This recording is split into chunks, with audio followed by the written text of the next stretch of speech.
Politique encore, avec un accrochage à gauche entre Ségolène Royal et une militante des jeunesses socialistes. C'était hier à Quimperlé en Bretagne lors d'un exercice de questions-réponses.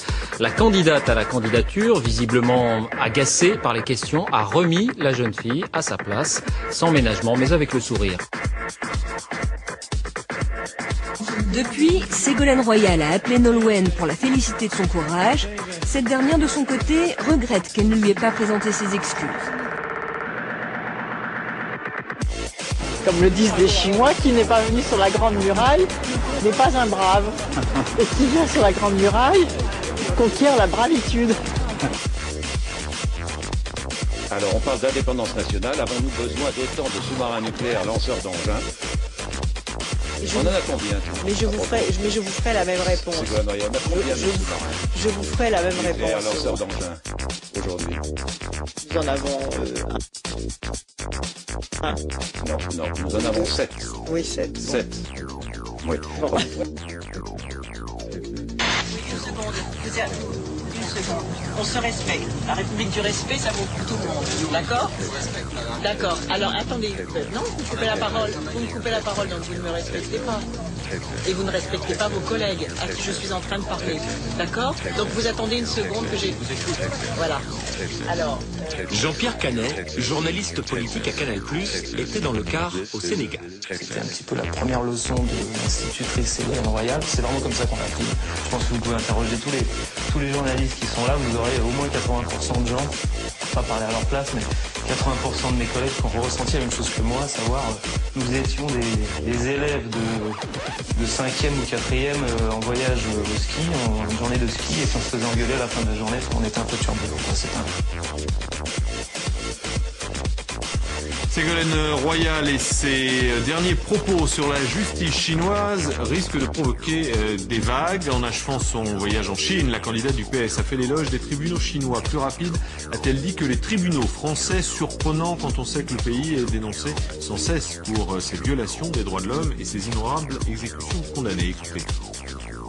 L'attitude de la Chine est déterminante pour l'établissement d'un état de droit mondial. Des coopérations d'ailleurs juridiques se renforcent pour bien faire fonctionner les tribunaux. En Chine, j'ai rencontré hier un avocat, d'ailleurs, qui me disait que parfois les tribunaux, je me demandais comment fonctionnaient les tribunaux, il dit que parfois les tribunaux sont plus rapides qu'en France. Donc vous voyez, avant de donner des leçons aux autres pays, regardons toujours les éléments de comparaison. Voilà, une déclaration qui a été critiquée ce matin sur LCI par le ministre délégué aux collectivités locales. Royal a semblé prise de court par cette question. En terminant, quelles sont vos affinités avec la question de la souveraineté nationale du Québec? Elles sont conformes aux valeurs qui sont celles qui nous sont communes, c'est-à-dire la souveraineté et la liberté du Québec. Et je pense que d'abord le rayonnement du Québec et la place qu'il occupe dans le cœur des Français vont dans ce sens. Une sympathie inattendue au sein de la famille socialiste qui a toujours été, depuis François Mitterrand, plutôt tiède envers la souveraineté du Québec. Mme Royal n'est jamais venue au Québec. Elle aurait eu une rencontre d'une quinzaine de minutes avec M. Poitclair. Et ce que je sais, c'est que l'avenir du Québec, ça va être décidé. C'est une chose que les Québécois décideront. Pour Stéphane Dion, c'est une erreur de jugement. Ça nuit à sa crédibilité. On ne comprend pas. On ne s'ingère pas dans les affaires d'un pays ami. On ne souhaite pas le démantèlement d'un pays ami. Stephen Harper, dans un communiqué, se fait professeur de politique étrangère. Il est tout à fait inapproprié, dit-il, pour un leader étranger de se mêler des affaires démocratiques d'un autre pays.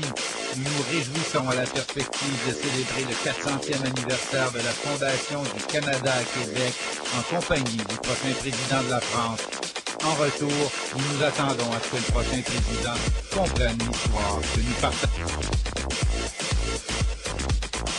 J'étais un petit peu en retard parce que j'avais au téléphone le Premier ministre du Québec.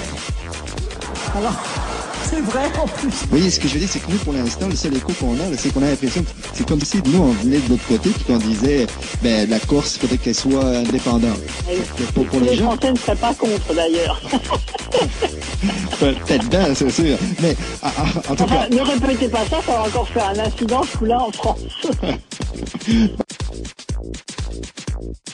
Vous avez une vision de la France très particulière, monsieur. Oui, je n'aime pas les régions combien.